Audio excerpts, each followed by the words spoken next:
Malakpet corporation Shivasai Nagar కాలనీలో drainage సమస్య తక్షణమే పరిష్కరించాలని బీజేపీ నాయకులు అందేల శ్రీరాములు మున్సిపల్ ఆఫీస్ ముందు నిరసన చేపట్టారు. శివసాయి నగర్ లాంటి కాలనీలలో 20కి పైగా ఉన్నాయని, అక్కడ డ్రైనేజీ నీళ్లు రోడ్ల మీద వరదలా పారుతుంటే అక్కడ నివాసం ఉండే ప్రజలు తీవ్ర అనారోగ్యంలో పాలవుతున్నారని తెలిపారు. ఈ సమస్య రావడానికి ప్రధాన కారణం పెద్దబావి మల్లారెడ్డి గార్డెన్ ప్రక్కనున్న కాలువను కబ్జా చేయడంతో ఇటువంటి సమస్యలు తలెత్తుతున్నాయని, తక్షణమే కాలువను కాపాడాలని కోరారు.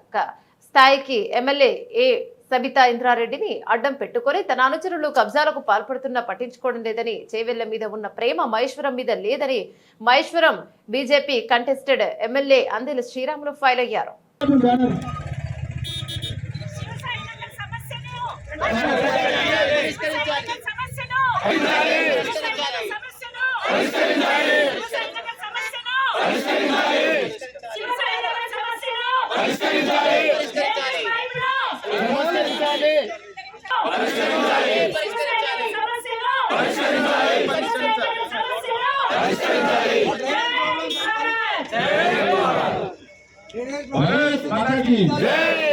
ఈ రోజు వడంపేట మున్సిపల్ కార్పొరేషన్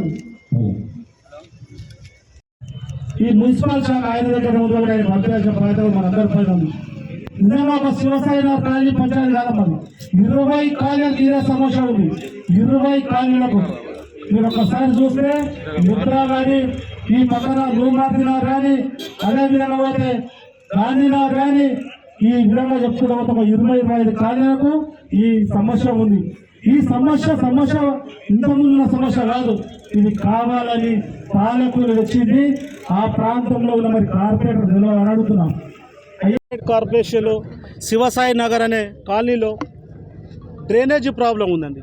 ఆ డ్రైనేజీ ప్రాబ్లము గత 2 సంవత్సరాల నుంచి ఇక్కడ ఎమ్మెల్యే గారికి, ఇక్కడ కమిషనర్ గారికి, కలెక్టర్ గారికి, అదేవిధంగా ఇక్కడ మాజీ మేయర్ గారికి, స్థానిక కార్పొరేటర్ గారు చెప్పడం జరిగింది.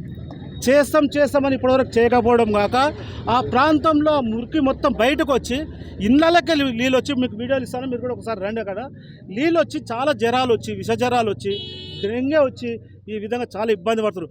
ఆ ఒక్క కాలనీ కానీ పైన మొత్తం 20 కాలనీలు మొత్తం జామ్ అయ్యి అక్కడ నీళ్ళు మొత్తం పొంగుతున్నాయి. ఎప్పుడన్నా రోడ్డు దశకిపోతుంది, ఆ పెద్దబాయి మల్లారెడ్డి గార్డెన్లో దశకిపోతాడు ముందడ. కానీ అక్కడ ఒక నాలా ఉండే, మనం పుట్టక ముందు ఒక నాలా ఉండే, కాకతీయ రాజుల నుంచి కొలుకు కట్టు చెరువులు ఉంటాయా, ఆ చెరువులో నాలా ఉంటే ఆ నాలని కబ్జా చేసింది వాళ్ళు అడుగుతున్నాం. సబితా ఇంద్రారెడ్డి అంచలరు దాన్ని కబ్జా చేసి ఇవాళ ఫంక్షన్ హాల్ కట్టిరు. ఆ ఫంక్షన్ హాల్ను కాపాడుతుంది సబితా ఇంద్రారెడ్డి గారు. ఎందుకు కాపాడుతుందంటే ఆమె ఎప్పుడు పడితే అప్పుడు అక్కడ మీటింగులు పెట్టుకోనికే వాళ్ళ మనుషులు, వాళ్ళ అంచెలు కబ్జా చేసిరు. ఆ ఒకటే కబ్జా కన్నా ఈ ప్రాంతంలో అనేక పార్కులు కబ్జా చేసిరు. ఈ పార్కుల మీద మా మాజీ అధ్యక్షులు చెరుకుపల్లి వెంకరెడ్డి గారు ఎన్నోసార్లు పోరాటం చేయడం జరిగింది. ఆ పార్కులతో పాటు ఇక్కడ ఉన్న చెరువులు కబ్జా అయినాయి, పార్కులు కబ్జా అయినాయి. ఈ అన్నిటి మీద సబితా ఇంద్రారెడ్డి గారు ఎందుకు స్పందించారు? సబితా ఇంద్రారెడ్డి గారు ఎందుకు స్పందించారు? 15 ఏళ్ళ కింద 150 ఫీట్ల రోడ్ అని చెప్పి ఈ రోజు కూడా రోడ్డు చేస్తలేవు. రోడ్డు చేయకుండా ఆ రోడ్డును డివైడర్ చేస్తాను, ఎలక్షన్ కంటే ముందు డివైడర్ అని కొట్టేసి ఆ రోడ్లో యాక్సిడెంట్ అయ్యి మొన్న కాలేజీ ప్లాన్ కాలు ఇరిగింది. నిన్న పొద్దున 5 గంటల రాత్రి కూరగాయలు తీసుకొని రైతు పోతుంటే స్కూటర్ కింద పడి మూట మీద పడి ఆయనకు దెబ్బలు తాకినాయి. అంటే ఇట్లా చాలామంది దెబ్బలు తాకుతుంటే కంటికి కనిపిస్తారు. సబితా ఇంద్రారెడ్డి గారు అడుగుతున్నాం. సబితా ఇంద్రారెడ్డి గారికి మాత్రం 2 క్యాంప్ ఆఫీస్ ఉంటాను, ఒకటి మీర్పేటలో ఉంటుంది, ఒకటి మహేశ్వరం టౌన్లో ఉంటుంది.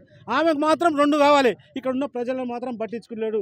మంత్రి గారికి ఏమంటారు అంటే సీతాకారుని అంటారు. అది సీతాకారుని ఉంది ఆమెకు. నిజంగా ఈ ప్రాంతం బిడ్డ కాదు కాబట్టి, ఈ ప్రాంతం మీద అనుబంధం లేదు కాబట్టి ఆమెకి ఇక్కడ ఈ ప్రజల మీద కోపం, కక్ష. ఎందుకంటే రోజుకు భారతీయ జనతా పార్టీ ప్రాంతంలో పుంజుకుంటుంది. ఆమెకు థ్రెట్ అనేది తెలిసి ఇలా చేవేళ్ళు రాజేంద్రనగర్ తిరుగుతుంది. మా ప్రాంతంలో నిజంగా కూడా ఈ ప్రాంతాన్ని శివసాయి నగర్తో పాటు 20 కాలనీ ఇబ్బంది. ఈ కాలనీలని నిజంగా తక్షణమే మీరు స్పందిస్తారా? నిజంగా మీకు కాంగ్రెస్ గవర్నమెంట్ ఇంటలేదంటే చెప్పండి, ఏ వేదికనో చెప్పండి. ఆ వేదిక మీదకి మేము కూడా రానికి రెడీ. ఇద్దరం కలిసి సీఎం దగ్గరికి పోదాం, సీఎంని అడుగుదాం. ఎందుకంటే సీఎంని అడుగుదామంటే ఈ శాఖ మున్సిపల్ శాఖ సీఎం దగ్గరే ఉంది కాబట్టి సీఎం గారిని స్పందించే వరకు మనం ఇద్దరం పోరాడతామా? నీకు శాత కాకపోతే చెప్పండి, వస్తాం. నిజంగా నీ శాతం అయితే సమస్య తీర్చు, లేకపోతే కబ్జాల వైపు ఉంటావో ఖాళీల వైపు ఉంటావో తేల్చుకో. ఎలక్షన్ ముందు కూడా గ్రీన్ జోన్ తీస్తున్నాని చెప్పి పాలాభిషేకం చేసుకొని తర్వాత వాళ్ళ కన్నుల మట్టి కొట్టి ఇలా వాళ్ళ కన్నులకి నీళ్ళు వెళ్తున్నాయి, ఇవాళ ఏడుస్తారు. అరే సబితా ఇంద్రారెడ్డి ఒక మహిళ మాట ఇచ్చింది కదా, ఓ మాట మీద ఉంటుంది, కానీ వాళ్ళు ఓటేసి గెలిపించుకున్న పాపానికి ఇలా పట్టించుకోవట్లేవు. ఎందుకు పట్టించుకోవట్లేవు?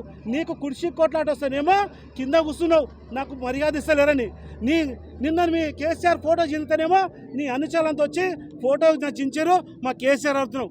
ఒకరు ఫోటో చించమని మేము అంటారేం, చించితే అడగాల్సిన బాధ్యత కరెక్టే, కానీ కాలనీలో బాధ్యత పట్టించుకోవా? అనేక సమస్యలైనా ఈ సమస్యల మీద సబితా ఇంద్రారెడ్డి గారు తీర్చాల్సిందిగా మేము డిమాండ్ చేస్తున్నాం భారతీయ జనతా.